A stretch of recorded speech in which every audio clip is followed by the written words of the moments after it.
One day cricket வாழ்க்கையில முறையா இந்த பவுலர் ஒருத்தரை மட்டும்தான் மேடன் ஆக்னன்னு அதிரடி பேட்ஸ்மேன் ஷேவாக் சொன்னா அந்த பவுலர் எப்பேற்பட்ட சாம்பியன் பவுலரா இருந்திருக்கணும். இந்த உலகத்திலேயே 2 தடவை டபுள் ஹாட்ரிக் அப்படின்னு சொல்லப்படுற 4 பந்துல தொடர்ந்து 4 விக்கெட் எடுத்த ஒரே பவுலர் இவர் மட்டும்தாங்க. மொத்தம் 5 தடவை ஹாட்ரிக் எடுத்து அதிக முறை ஹாட்ரிக் எடுத்த பவுலர் அப்படின்ற பெருமையும் இவருக்கு தாங்க சேரும். கிரிக்கெட் வரலாற்றுல one of the best death over bowler யாருன்னு கேட்டா எல்லாரும் கண்ணை மூடிட்டு கைய காட்டுறது இவர் தான். ரிஸ்க் எடுக்கிறதெல்லாம் எனக்கு ரஸ்க் சாப்பிடுற மாதிரின்னு சொல்ற வடிவேல் டயலாக் மாதிரி கொஞ்சம் மிஸ் ஆனாலும் ஃபுல் டாஸா மாறிடும்னு சொல்லப்படுற யாக்கர் பந்து வீச்ச தான் வாழ்நாள் முழுக்க அச்சு பிசராம போட்டுட்டு இருக்கவரும் இவர் தாங்க.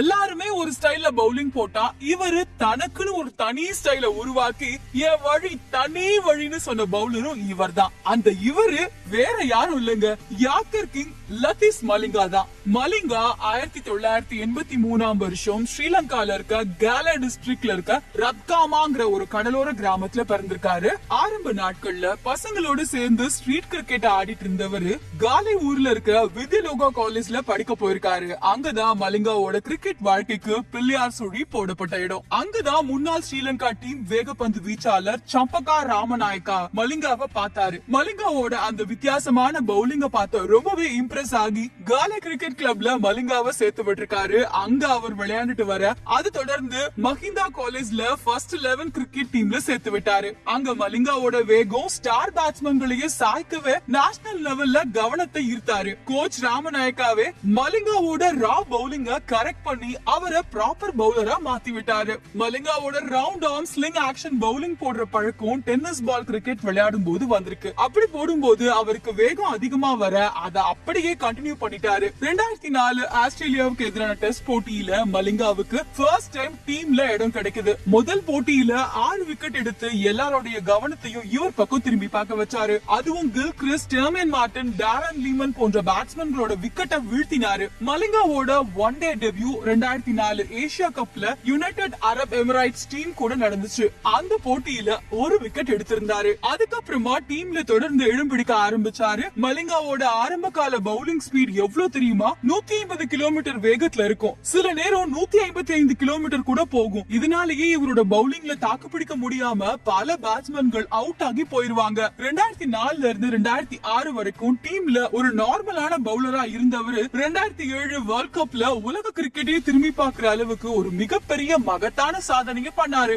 அந்த வேர்ல்ட் கப்புக்கு போறதுக்கு முன்னாடிதான் வித்தியாசமா தெரியணும்னு முடிவு பண்ண மலிங்கா ஸ்ரீலங்கால இருக்க ஃபேமஸான ஏர் ட்ரெஸ்ஸிங் ஷாப்க்கு போய் தன்னோட ஏர் ஸ்டைல வேற மாதிரி டிசைன் பண்ணணும்னு சொல்லி அவரே எப்படி வரணும்னு டிசைனும் கொடுத்திருக்காரு. அது பண்றதுக்கு அவங்களுக்கு 2 நாள் ஆச்சாம். அதுதான் அவரோட ஃபேவரட்டான பிரவுன் கலரிங் முடி. அதுவும் முடியோட எண்ட்ல ரொம்ப கர்லியா அந்த பிரவுன் கலர் நம்ம மலிங்காவை ரொம்பவே வித்தியாசமா தனித்துவத்தோட காட்ட ஆரம்பிச்சது. இந்த ஹேர் ஸ்டைல ஆச்சரியமா பார்க்காதவங்களே கிடையாது. 2007 வேர்ல்ட் கப்ல டாக் ஆஃப் த டவுன் மலிங்காவோட ஹேர் ஸ்டைல் தாங்க.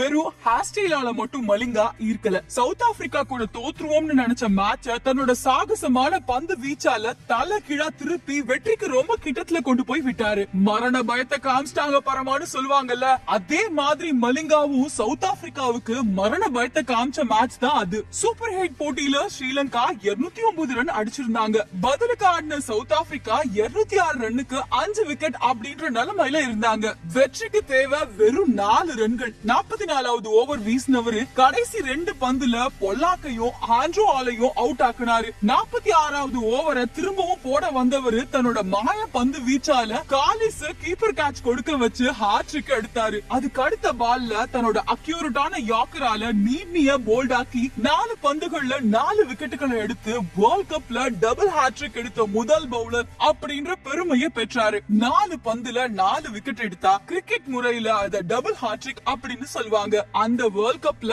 8 போட்டிகள்ல ஆடின மலிங்கா மொத்தம் 18 விக்கெட்டுகள் எடுத்து ஸ்ரீலங்கா ஃபைனல் வரதுக்கு ரொம்பவே உறுதுணையா இருந்தாரு. இவரோட பவுலிங் பெர்ஃபார்மன்ஸ் பார்த்து 2007 வருஷம் வெஸ்ட் இண்டீஸ் முன்னாள் லெஜண்ட் விவியன் ரிச்சர்ட்ஸ் ஸ்ரீலங்கா அணிக்கு அரவிந்த் டிசில்வாக்கு பிறகு கிடைச்ச மிக சிறந்த வீரர் அப்படின்னு மலிங்கா அவர் ரொம்பவே பாராட்டினாரு. அந்த பாராட்ட பின்னால உண்மையாக்கி காட்டினாரு மலிங்கா. 2007க்கு அப்புறமா மலிங்கா கம்ப்ளீட்லி டிஃபரண்ட் பவுலரா மாறிட்டாரு. அவரோட ஏகப்பட்ட யாக்கர் முறைகள் மூலமும் ஸ்லோ பால்கள் மூலமும் பேட்ஸ்மேன்கள் தங்களோட விக்கெட்ட பறி கொடுத்துட்டே வந்தாங்க. மலிங்கா யாக்கர்ல பெரிய புரட்சியே பண்ணாருன்னு கூட சொல்லலாம். Wide yorker, middle stump yorker, leg stump yorker, slow யாக்கர்னு பல விதமான யாக்கர்களை வீசி யாக்கர் கிங் அப்படின்னு பேரே எடுத்தாருங்க. 2009 IPL அப்ப மும்பை இந்தியன்ஸ் அணி மலிங்காவை ஏலத்துல எடுத்தாங்க. இவரோட பவுலிங் ஸ்டைலால கவரப்பட்ட மும்பை கேப்டன் சச்சின் இவரோட sling arm action bowling T20 கிரிக்கெட்ல பெரிய புரட்சியே பண்ண போகுதுன்னு சொல்லி தாங்க எடுத்தாரு. கிரிக்கெட் கடவுள் கணிப்பு தப்பாகுமா என்ன?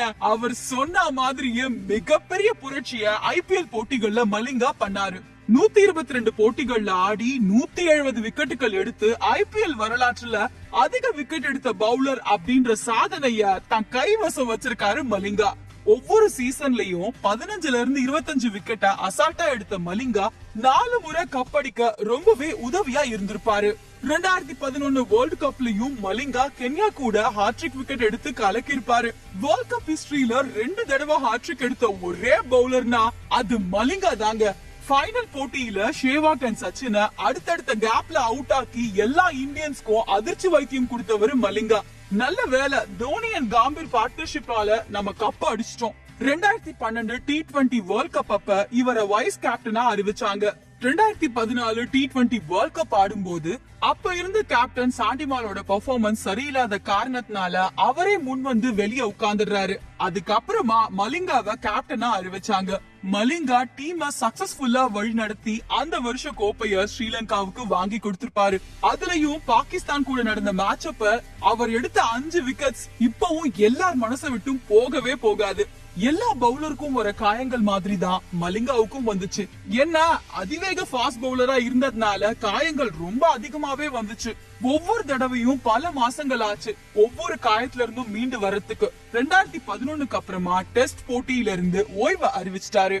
2016 வருஷம் இன்ஜுரி ஆனவரு அந்த காயத்துல இருந்து மீண்டு வர ஒரு வருஷம் ஆச்சு. அந்த ஒரு வருஷத்துல பல தோல்விகளை ஸ்ரீலங்கா சந்திச்சது. இவர் திரும்பவும் சீக்கிரம் டீமுக்குள்ள வரணும்ன்றதுக்காக ஸ்ரீலங்கா முன்னாள் அதிபர் மஹிந்தா ராஜபக்சாவோட பர்சனல் டாக்டர் மலிங்காவை வந்து செக் பண்ணி ட்ரீட்மெண்ட் கொடுத்திருக்காரு. அப்ப பாருங்க ஸ்ரீலங்கா டீமுக்கு எந்த அளவுக்கு முக்கியமான பிளேயரா மலிங்கா இருந்திருக்காருன்னு. 2017 ஏப்ரல் அப்ப டீமுக்கு திரும்பினவரு பங்களாதேஷ்க்கு எதிராக விளையாடின மேட்ச்ல T20ல ஹாட்ரிக் விக்கெட் எடுத்து சாதனை படைச்சாரு. ஆனா சாம்பியன்ஸ் டிராபி போட்டிகள்ல சரியா அவரால விளையாட முடியல. அவுட் ஆஃப் ஃபார்ம் ஆனதுனால சில சீரீஸ்க்கு அவரு செலக்ட் ஆகல. மலிங்கா இல்லாத அந்த சீரீஸ்ல எல்லாம் மோசமா தோத்து போக ஆரம்பிச்சாங்க ஸ்ரீலங்கா. அண்ட் இவரை உள்ளூர் போட்டிகள்ல ஆடி தன்னோட திறமைய நிரூபிச்சு திரும்பவும் டீமுக்குள்ள வர சொன்னாங்க. 2018 டீமுக்குள்ள வரதும் பொருதுமா இருந்தவரு இங்கிலாந்து கூட 5 விக்கெட் ஹால் எடுத்து தனக்கு இன்னும் வயசாகல, தன்னோட பவுலிங் பெர்ஃபார்மன்ஸ் இன்னுமே மாறல அப்படின்னு நிரூபிச்சிருப்பாரு. 2019 வேர்ல்ட் கப் ஆடினவரு திரும்பவும் இங்கிலாந்த காலி பண்ணி தனியால வின் பண்ணி கொடுத்து மேன் ஆஃப் தி மேட்ச் அவார்ட வாங்கியிருப்பாரு. ஓல்ட் வைனுக்கு எப்பவுமே அதிகமான ருசின்னு சொல்லுவாங்க. அதே மாதிரி தான் இந்த ஓல்ட் மலிங்காவோட பவுலிங் எப்பவுமே தனி ருசி அப்படின்னு 2 போட்டிகள்ல காமிச்சிருப்பாரு. 2019 CSK டீம் கூட நடந்த ஃபைனல் மேட்ச்ல கடைசி ஓவரை யார போட வைக்கலாம்னு யோசிச்ச மும்பை அணி கேப்டன் ரோஹித் சர்மா தைரியமா மலிங்கா கிட்ட பந்து கொடுத்தாரு. யாக்கரா வீசி 9 ரன் எடுத்து 1 ரன் வித்தியாசத்துல மும்பைக்கு வெற்றிய தேடி கொடுத்திருப்பாரு. அண்ட் ரெண்டாவது எதுன்னு பாத்தீங்கன்னா ஸ்ரீலங்கா 3வது T20 போட்டியில 125 ரன்கள் மட்டும் தான் எடுத்திருப்பாங்க. ஈஸியா நியூசிலாந்து ஜெயிச்சிரும்னு நினைச்சிட்டு இருக்கும் போது மலிங்கா அந்த மேஜிக்க பண்ணி காமிச்சிருப்பாரு. 3வது ஓவர் வீசினவரு தொடர்ந்து 4 விக்கெட்டுகள் எடுத்து 2வது முறையா டபுள் ஹாட்ரிக் எடுத்த பவுலர் அப்படின்ற உலக சாதனைய படைச்சிருப்பாரு. அதாவது தன்னோட 36வது வயசுல நினைச்சு கூட பார்க்க முடியாத சாதனைய மலிங்கா பண்ணிருப்பாரு. அதுலயும் கோலண்டி கிராம்க்கு வீசின ஹாட்ரிக் டெலிவரி யாக்கர் சொல்லும் மலிங்கா எவ்வளவு பெரிய கிளாஸ் அண்ட் மாஸ் பவுலர்னு. கிரிக்கெட் பவுலிங் வரலாற்றுல மலிங்காவோட பெயர் கண்டிப்பா பொன்னெழுத்துக்களால பொறிக்கப்படக்கூடியது.